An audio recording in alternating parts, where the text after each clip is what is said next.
Nomor 1, benar atau salah? Jika theta berada di kuadran ketiga, maka nilai tan theta positif. Mari kita lihat gambarnya terlebih dahulu. Jadi kita misalkan di sini theta. Nah, ada identitas trigonometri, rumusnya seperti ini. Ini saja yang kita perhatikan, tan theta sama dengan Y per X. Jadi kita lihat di sini, misalnya ini kita pakai satu satuan, Y-nya satu satuan dan X-nya juga satu satuan. Nah, di sini kita lihat bahwa untuk X di sini dia berada pada X bagian kiri dan Y bagian bawah. Berarti dia minus dan Y-nya minus juga. Sehingga tan theta sama dengan Y per X atau min 1 per min 1 sama dengan 1. Maka terbukti bahwa tan theta di kuadran ketiga bernilai positif. Nomor 2, fungsi logaritma adalah inverse dari fungsi eksponen, yaitu jika Y sama dengan log X dasar A, maka A pangkat Y sama dengan X. Demikian juga sebaliknya, jika A pangkat Y sama dengan X, maka log Y sama dengan log X dasar A. Ada definisi yang mengatakan bahwa misalkan A adalah bilangan positif dengan A lebih besar dari 0 dan A lebih kecil dari 1 atau A lebih besar dari 1 dan B lebih besar dari 0, maka A log B atau log B dasar A sama dengan C jika dan hanya jika B sama dengan A pangkat C. Nah, kita uji dengan menggunakan beberapa nilai. Misalnya di sini saya punya tabel. Di sebelah kiri saya kasih bentuk eksponennya dan sebelah kanan bentuk logaritmanya. Di sini bentuk eksponennya 2 pangkat 2 sama dengan 4. A-nya adalah 2. Kemudian C-nya adalah 2 dan B-nya 4. Kalau kita ubah ke dalam bentuk A log B sama dengan C, maka bentuknya seperti ini, 2 log 4 sama dengan 2. Dan 2 pangkat 2, 4. Terlihat bahwa merupakan kebalikan dari bentuk eksponen dan logaritma. Untuk contoh selanjutnya, 2 pangkat 3 sama dengan 8. Kita ubah ke bentuk A log B sama dengan C. Nah, bentuknya seperti ini, A log 8 sama dengan 3. Nah, bentuk logaritmanya dengan bentuk eksponennya sama, nilainya sama. Begitupun kalau misalnya kita ambil 3 pangkat 2. A-nya 3, C-nya 2, B-nya 9. Kita ubah ke bentuk logaritma menjadi A log B sama dengan C, berubah menjadi 3 log 9 sama dengan 2. Kalau 3 pangkat 3 sama dengan 27, bentuk logaritmanya 3 log 27 sama dengan 3. Jadi ini beberapa nilai yang kita ambil dan kita simpulkan bahwa bentuk eksponen sama dengan bentuk inverse atau kebalikan dari bentuk logaritma, dan begitu juga sebaliknya karena nilainya sama. Maka pernyataan kedua ini bernilai benar. Nomor 3, misalkan fx sama dengan px per qx adalah fungsi rasional dengan derajat px sama dengan qx, maka asimtot horizontal grafik f melalui rasio pangkat tertinggi. Nah, ada sifat yang menyatakan bahwa jika fx sama dengan ax pangkat n per bx pangkat m, di mana n adalah derajat dari pembilang dan m adalah derajat dari penyebut, maka asimtot horizontalnya adalah y sama dengan a per b. Sebagai contoh, fx sama dengan 3x ditambah 7 per X dikurang 2. Nah, ini di sini N pangkat atau derajat dari pembilang, N-nya adalah 1. Kemudian M-nya juga M atau pangkat dari penyebut M-nya adalah 1. Nah, di sini bisa kita lihat bahwa pangkat dari pembilang dan pangkat dari penyebut keduanya sama, sehingga yang menjadi asimtot horizontalnya adalah koefisien dari pangkat tersebut, yaitu 3 per 1, koefisien dari pangkat tertinggi. Y sama dengan 3 per 1, atau sama dengan 3. Kita lihat gambarnya. Ini adalah asimtot horizontalnya, yaitu Y sama dengan 3. Perhatikan bahwa grafik di atas ini grafik ini mendekati bilangan positif 3. Y sama dengan 3. Begitupun untuk ini, grafik ini mendekati Y sama dengan 3. Nomor 4. Pertumbuhan yang bertambah sebanyak 2 satuan untuk setiap satuan waktu merupakan pertumbuhan secara eksponensial. Nah, kita lihat bentuknya dalam bentuk tabel ini. Ini ada waktu dan ini jumlah. Dia katanya bertambah 2 satuan dalam setiap satuan waktu. Misalnya satuan yang pertama, kita mulai dari detik pertama. Setiap satu satuan waktu bertambah 2 satuan, jumlahnya 2. Lalu setiap satu satuan waktu berarti detik kedua bertambah lagi 2 satuan menjadi 4. Detik ketiga bertambah menjadi 2 satuan, 4 tambah 2, 6. Detik keempat menjadi 8, detik kelima menjadi 10. Perhatikan polanya. Ini 4, ini kan 2 kali 1. Lalu ini 2 kali 2. Lalu 6 itu 2 kali 3, 8 2 kali 4, 10 2 kali 5. Berarti polanya adalah 2 dikali X. X detik. Jadi kalau 6 detik nanti menjadi 2 kali 6. Di detik ke-20, 2 kali 20. Perhatikan bahwa di sini 2 kali X. Berarti dia adalah pertumbuhan linear, bukan pertumbuhan eksponensial. Kalau eksponensial kan dia pakai pangkat. Misalnya 2 pangkat 2, 2 pangkat 3 pangkat 2, atau 2 pangkat 4 pangkat 2, itu eksponensial. Tapi karena di sini hanya bertambah nilai X, maka dia merupakan pertumbuhan linear.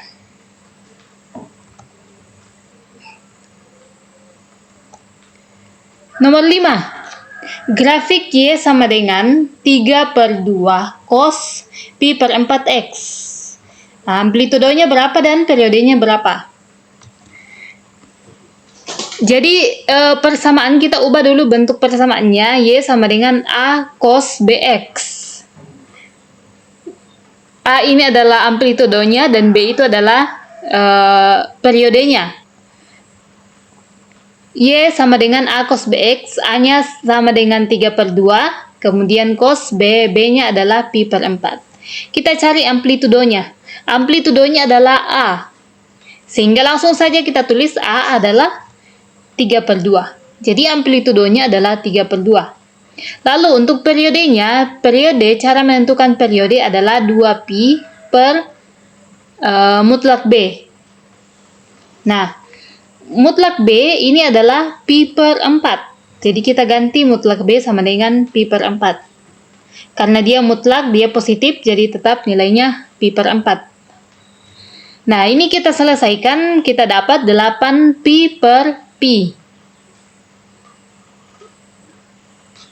Ini kan 2 pi per 4, kita dapat 8 pi per pi. Atau 8. Sehingga kita dapat amplitudonya adalah 3/2 dan periodenya adalah 8. Nomor 6, fungsi fx sama dengan log x kuadrat. Memiliki daerah asal titik-titik dan daerah hasilnya titik-titik. Nah, ini kita kembali ingat untuk fungsi logaritma. Definisi dari fungsi logaritma, misalkan B adalah bilangan positif dengan B tidak sama dengan 1. Fungsi logaritma dengan basis B dinotasikan dengan B log dan dinyatakan sebagai berikut. Fx sama dengan B log x, di mana x-nya harus lebih besar dari 0. X di sini harus lebih besar dari 0. Jadi untuk fungsi fx sama dengan log x kuadrat, x-nya harus lebih besar dari 0. Sehingga daerah asalnya atau domain fungsi f ini adalah fungsi f ini ya. Fungsi f adalah x di mana x harus lebih besar dari 0 dan x adalah elemen bilangan real. Ya, karena di sini dikatakan bahwa X-nya harus lebih besar dari 0. Di sini. Kemudian daerah hasilnya adalah Y adalah elemen semua bilangan real.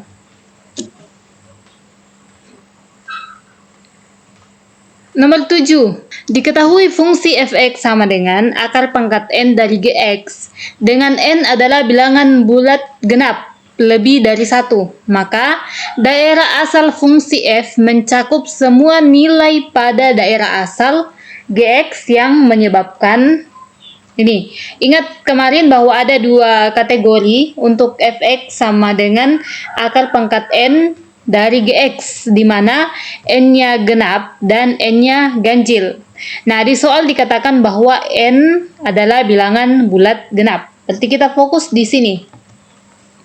Jika nilai n genap, daerah asal fungsi akar f mencakup semua nilai pada daerah asal gx yang tidak menyebabkan gx sama dengan 0.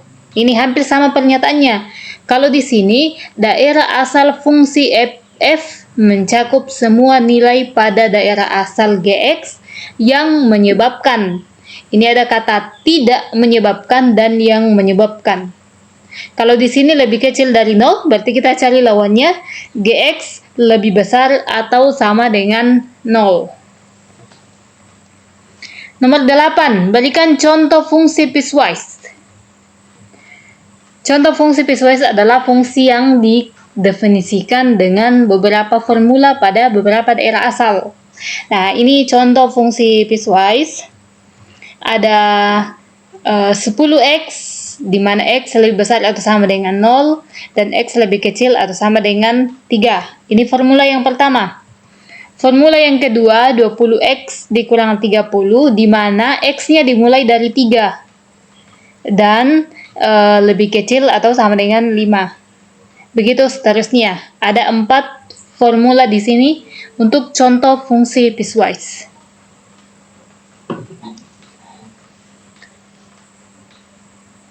Nomor 9, gunakan identitas trigonometri dasar untuk menentukan nilai dari cos theta.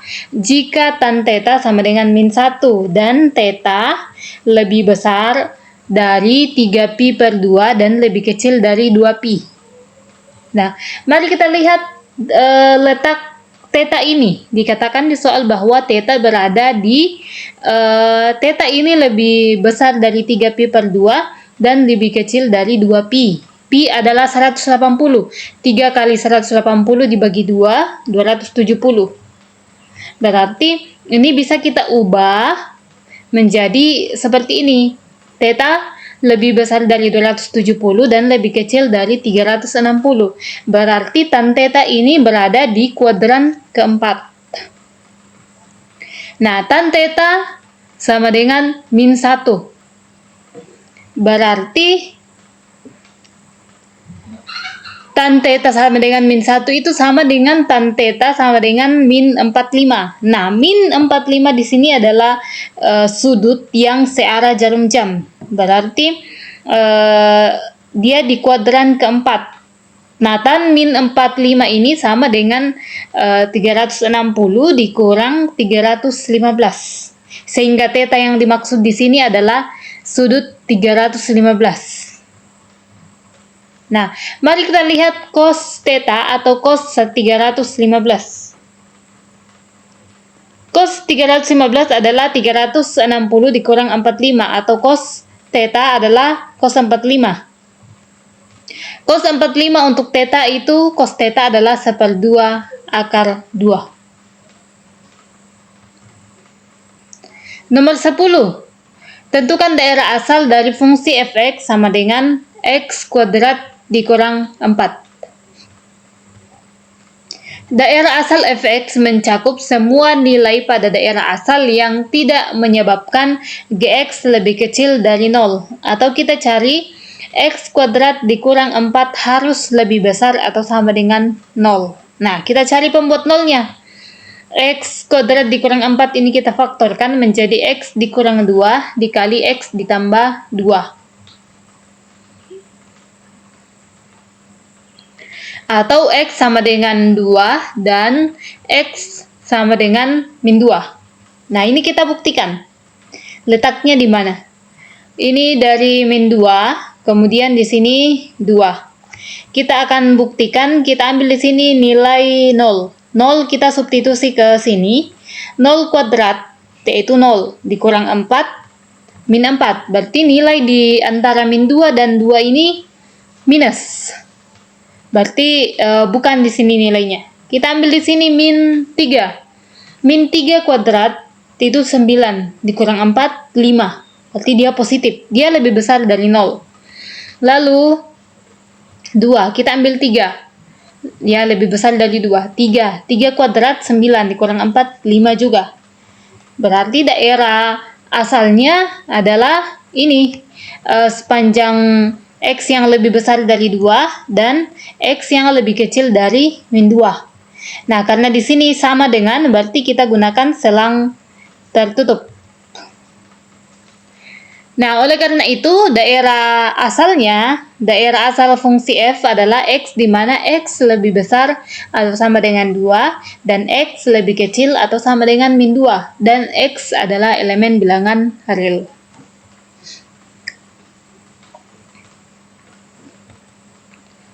Gambarkan fungsi nilai mutlak H sama dengan mutlak 2x dikurang 3 dalam bidang kartesius. Jadi untuk menggambar bidang kartesius, untuk menggambar nilai mutlak ini kita butuh titik-titik bantu. Di sini ada x dan hx fungsinya. Untuk x sama dengan min 2, kita masukkan dalam. Untuk x sama dengan min 2, kita substitusi dalam persamaan ini h sama dengan mutlak 2x dikurang 3. X-nya kita substitusi dengan min 2 menjadi 2 kali min 2 dikurang 3. Mutlak 2 kali min 2 min 4 dikurang 3. Min 4 dikurang 3 min 7. Jadi mutlak min 7 sama dengan 7. Berarti kita dapat hx-nya adalah 7 untuk min 2. Kalau min 1, kita substitusi ke sini juga. 2 kali min 1 dikurang 3, kita dapat nilainya 5. Kalau di sini min 2, min 1, 0. 2 kali 0 dikurang 3, min 3. Mutlaknya tetap 3. Lalu 1, 2 kali 1, 2 dikurang 3, min 1. Dimutlakkan menjadi 1. Begitupun untuk x-nya 2, kita dapat hasilnya 1. X-nya 3, mutlaknya adalah 3, dan x-nya 4, nilai mutlaknya adalah 5. Bukan nilai mutlak, tapi kalau kita substitusi ke fungsi persamaan nilai mutlak ini. Nah, ini kita sudah dapat titik bantu. Selanjutnya kita gambar. Ini sumbu x dan ini sumbu y. Kita mulai dari min 1, min 2. Lalu 1, 2, 3, 4. Lalu untuk y-nya kita pakai 1 skala 1.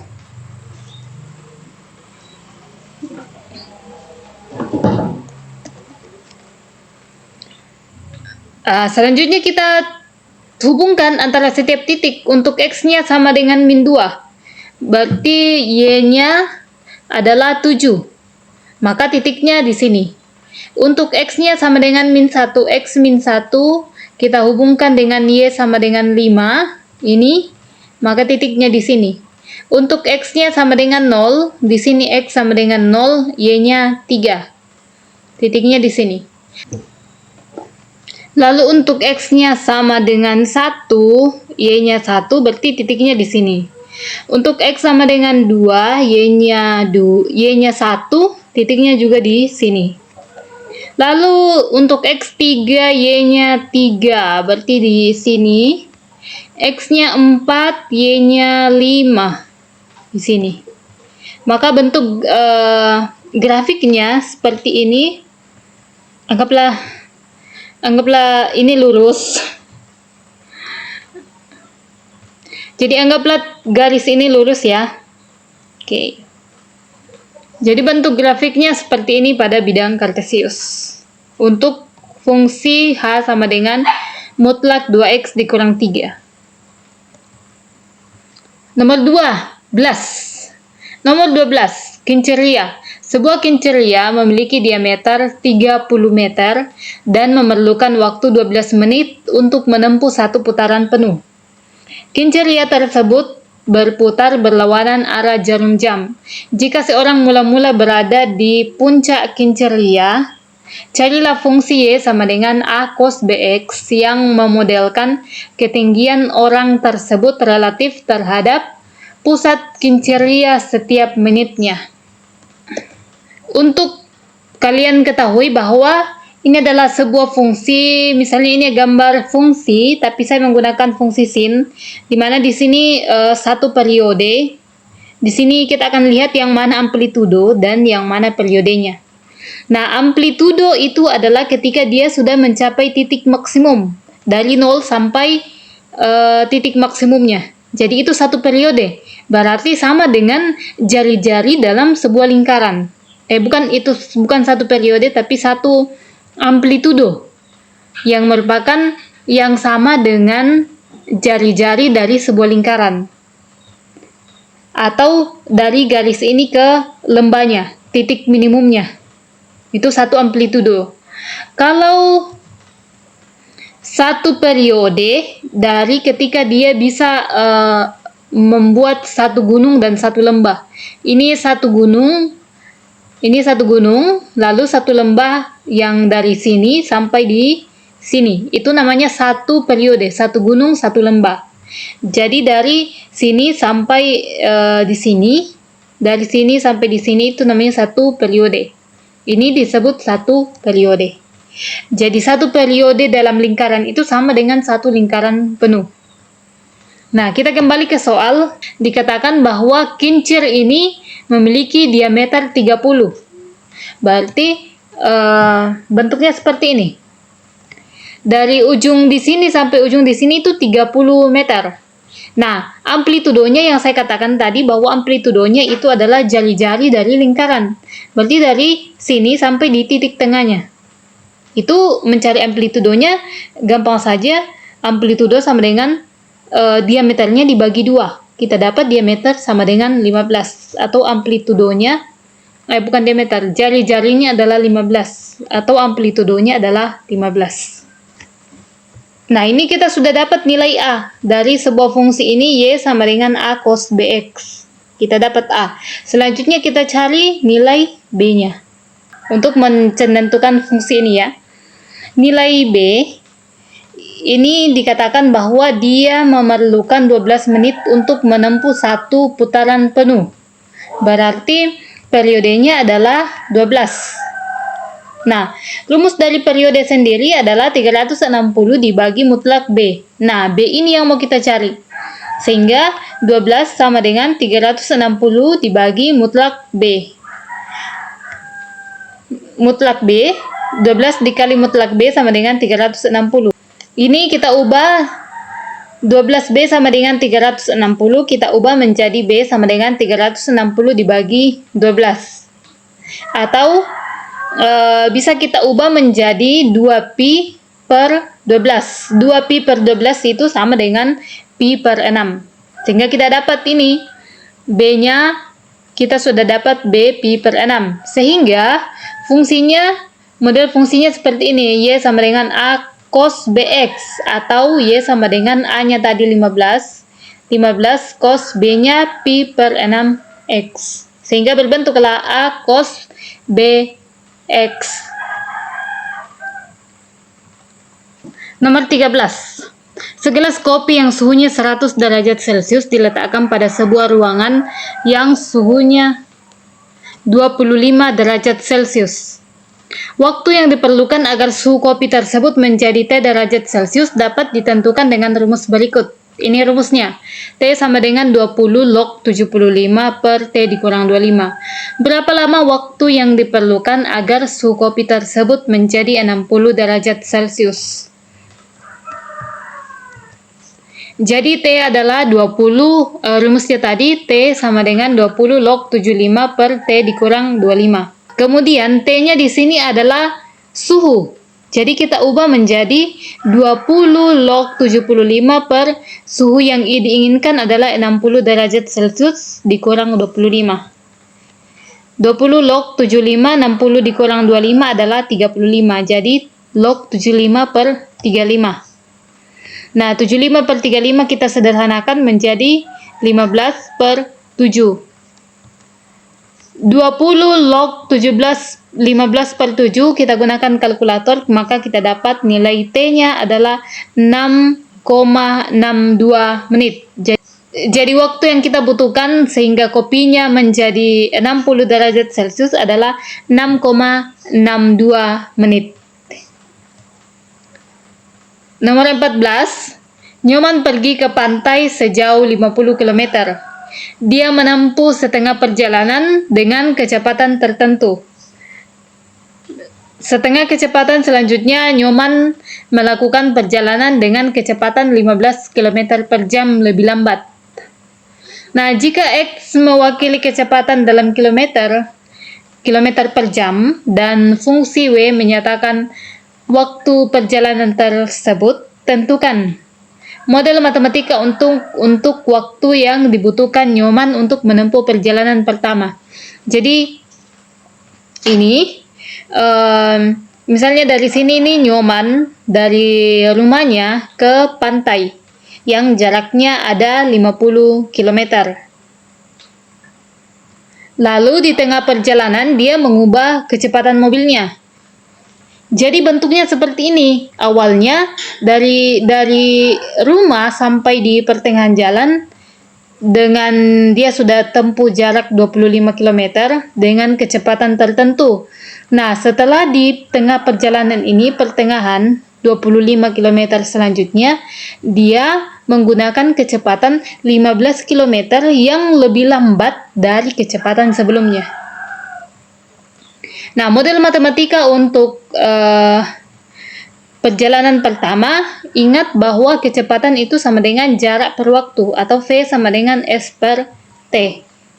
Nah, dikatakan bahwa kecepatannya adalah X. Ini X mewakili kecepatan dan W mewakili waktu perjalanan. Sehingga kita ubah menjadi X sama dengan S per W.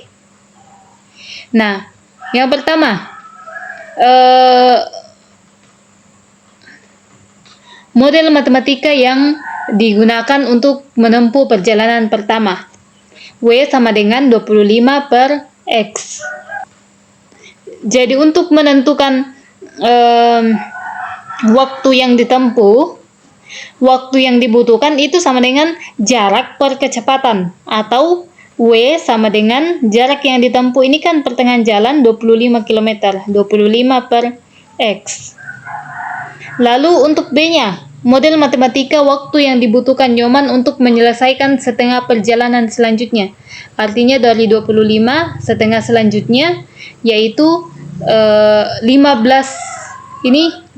km lebih lambat dari kecepatan sebelumnya. Sehingga W sama dengan 25 per X dikurang 15. Ini persamaannya.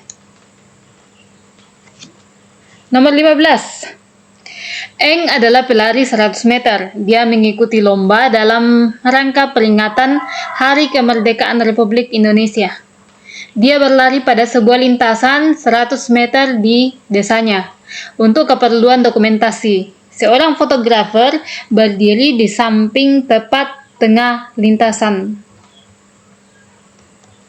Jadi, anggaplah lintasannya seperti ini dari 0 sampai 100 meter. Lalu fotografernya berdiri di samping lintasan, pas di tengah lintasan. Sehingga dari awal sampai di fotografer ini 50 meter. Kemudian dari fotografer sampai 100 meter. Ini juga jaraknya 50 km. Buatlah tabel yang menjelaskan jarak Eng relatif terhadap awal lintasan dan jarak dia terhadap sang fotografer. Kita buatkan tabel, ini posisi Eng dan fotografer. Jadi di sini, kita lihat di sini ketika posisi Eng adalah 0, maka jarak atau posisi Eng dengan fotografer adalah 50 meter. Ketika Eng-nya berada pada jarak 10 meter, maka jarak Eng dengan fotografer adalah 40. Ketika Eng 20, fotografer jarak dengan fotografer menjadi 30 meter. Lalu ketika jarak Eng 30 meter, maka jarak Eng dengan fotografer adalah 20 meter.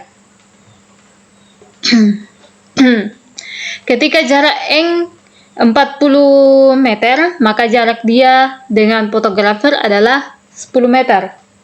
Ketika jarak Eng berada pada 50 meter, maka dia sudah berpapasan dengan fotografer. Jaraknya 0. Kalau dia maju lagi berlari 60 meter, jarak dengan fotografer menjadi 10 meter lagi. 70 meter, 20 meter, 80 meter, 30 meter. Untuk ketika jaraknya sudah 90 meter, maka jarak dia dengan fotografer menjadi 40 meter.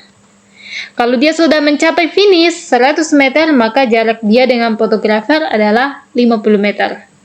Nah, selanjutnya gambarlah grafik yang menyatakan jarak Eng terhadap sang fotografer dalam jarak Eng terhadap lintasan. Nah, ini kita buatkan diagram Cartesius. Nah, ini kita buatkan diagram Cartesiusnya, sumbu X dan sumbu Y. Sumbu X ini adalah posisi Eng. Kita pakai skala 10. Lalu sumbu Y ini adalah posisi fotografer. Kita pakai skala 10 juga. Nah, ini bentuk grafiknya. Kemudian ketika posisi Eng 0, ini dia di sini 0. Maka fotografernya berjarak 50. Nah, ketika posisi Eng di 10 meter, maka jarak dengan fotografer 40, sesuai dengan tabel ini, 20 dengan 30, lalu